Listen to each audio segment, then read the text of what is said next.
some folks who say that I'm a dreamer, and I've no doubt there's truth in what they say.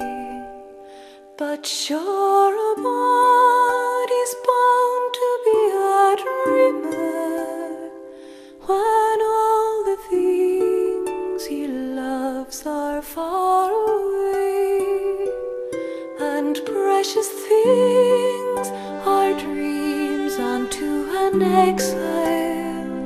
They take him o'er the land across the sea, especially when it happens he's an exile from the dear lovely Isle of Innisfree.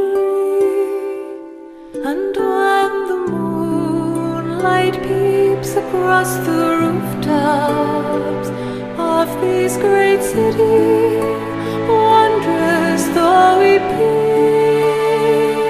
I scarcely feel its wonder or its laughter. I'm once again back home in Innisfree.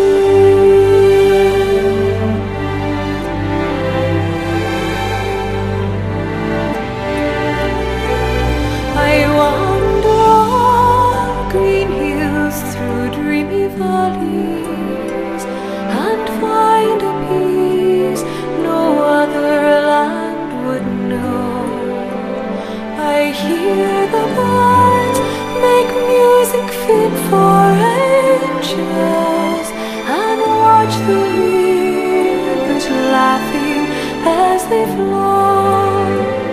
And then into a humble shack I wander, my dear old home, and tenderly behold the folks I love around the turf are gathered on bended knees, their rosaries told. But dreams don't last, though dreams are not forgotten, and soon I'm back to stern reality. But though they pave the footway